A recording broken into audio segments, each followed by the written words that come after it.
عليكم، مرحبا بكم في مطبخ كاتيا شانيل. اليوم غادي نحضروا فطائر مخمار او فطائر سريعه جدا للفطور او الكوتي، سهله بسيطه، مكونات جد بسيطه. نتمنى تنال اعجابكم ونقول لكم فرجه ممتعه. والان غندوزو للمقادير. عندنا 3 الكيسان ديال الطحين الفورس اولا فرينه، عندنا كاس نفس الكاس غنعبروا به، عندنا كاس ديال الفينو اولا الدقيق الحرش، يعني 3 الكيسان في كاس، 3 كيسان ديال طحين فورس مع كاس ديال القمح الرطب. عندنا واحد المعلقه ديال الخميره، معلقه صغيره، عندنا معلقه صغيره ديال السكر، عندنا معلقه صغيره ديال الملحه، عندنا معلقه ديال الزبده، معلقه صغيره ديال الزبده، وعندنا بيضه. وبالنسبه للزيت عندنا 4 المعالق كبار ديال الزيت. والان غادي ندوزو للطريقه.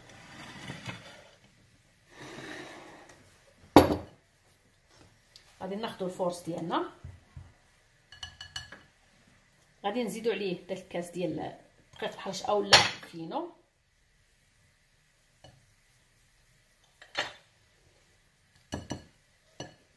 غنزيدوا عليه بيضه،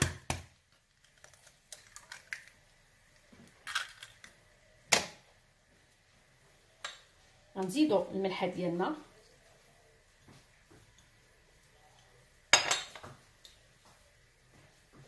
السكر، غنزيدوا الزبده،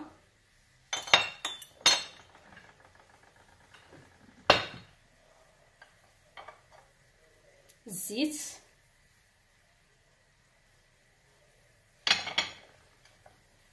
والخميره ديالنا.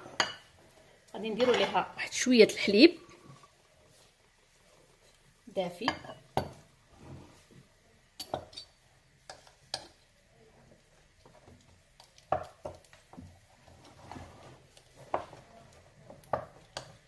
تذوب لينا، نزيدوها على العجينه.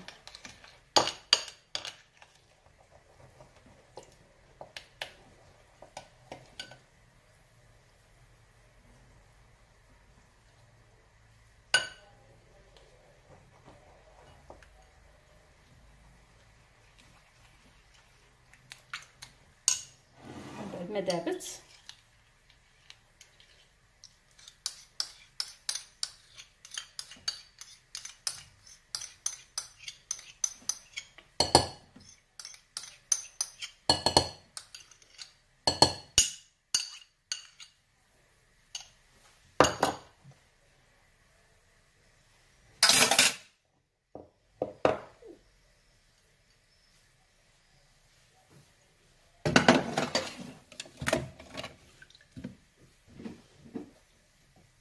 نحاولوا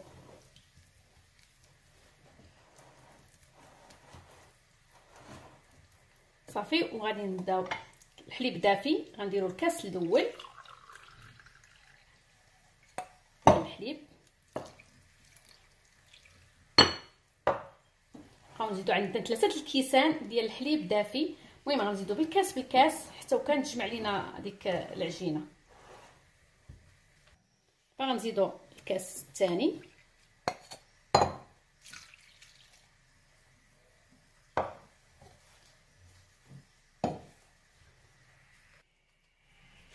دابا غنزيدوا الكاس الثالث، يعني 3 الكيسان.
غادي يسولوني البنات، غادي يقول لي واش يمكن لينا نعوضوا الحليب بالماء؟ غنقول لهم يمكن لكم تعوضوه بالماء، اولا ديروا كاس ونص يعني كاس ونص تاع الماء كاس ونص تاع الحليب، اولا ديري غير كاس ديال 3 الكيسان ديال الماء بوحدو، غير الحليب تيجي زوين. وبالنسبه للزبده حتى هي يمكن لك ما ديريهاش وتعوضي ديك الزبده، المعلقه ديال الزبده اللي غادي ديري اللي غادي تحيديها تعوضيها بمعلقه ديال الزيت، يعني في عوض ما غديري 4 المعالق ديال الزيت غتزيدي ديك الزبده غتحيديها وديري بلاصتها معلقه اخرى، يعني غادي يوليو 5 المعالق ديال الزيت، لان الزيت تيعطيه طراوه زوينه وتيخليه رطب، واخا يبقى يعني يبقى في الثلاجه حتى 4 ايام تيبقى زوين وما تيخسرش ما تينشفش.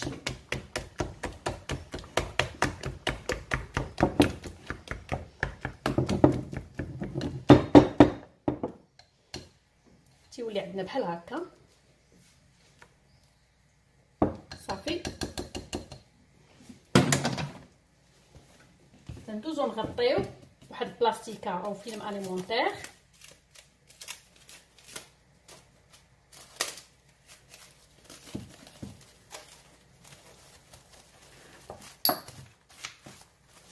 نغطيو البلاستيكه وتنزيدو نغطيو بواحد الزويف هكا ديال النقي صافي، ونخليه من 10 دقائق حتى ل 15 دقيقه وندوزو نطيبو ان شاء الله.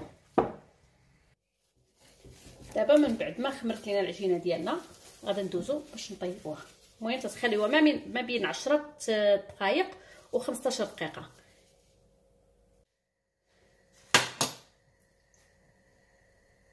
من بعد ما سخنت لينا المقلاه نديرو واحد المقلاه فوق البوطه تتسخن لينا، وغادي نستعنوا بهاد الاطار اللي عنده مزيان واللي ما عندوش راه كاين دوك المقلات اللي عنده دوك المقلات اللي فيهم دوك الحفيرات زوينه هذيك ديال البغريط تديروها حتى هي تجي زوينه هذيك احسن كاع من هاد الاطارات.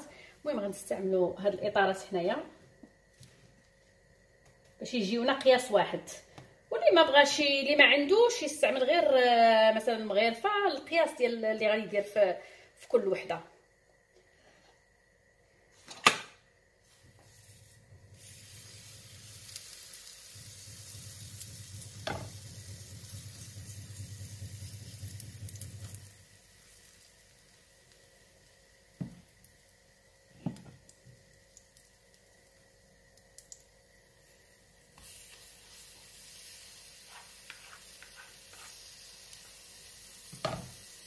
غادي نقادوهم بحال هكا باش يجيونا مقادين صافي، ونخليهم حتى يشدوا شويه يتحمروا شويه من التحت ونقلبوهم.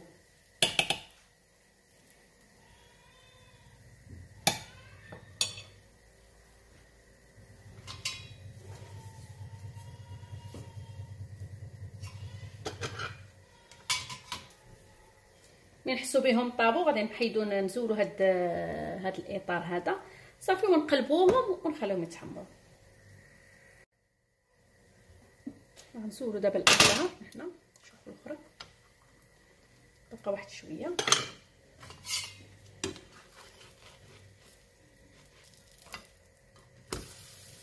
تحمرت لينا. المهم غنستعنوا بالزيت مره نرشوا الزيت ديالنا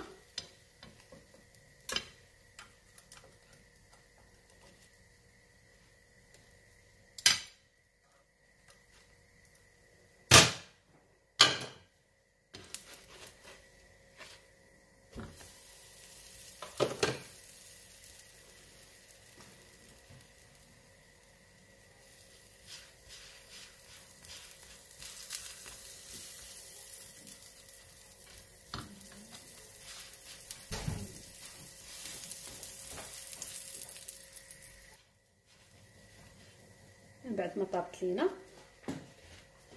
نعاودو نحطو هاد الاطارات نديرو ليهم الزيت باش ما يلصقوش لينا صافي، ونكملو بهاد الطريقه حتى وكنكملو الكميه اللي عندنا. نخليكم مع بعض اللقطات.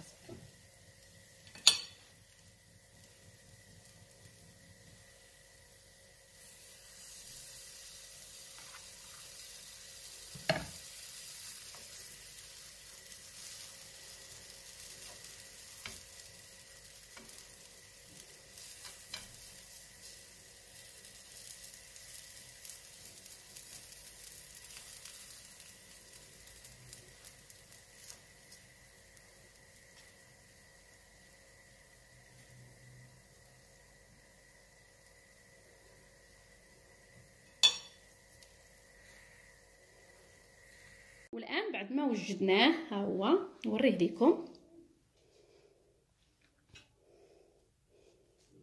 تيجي زوين شيش، حاولوا نقطعوها، تيجي زوين رائع. نتمنى تجربوه ويعجبكم.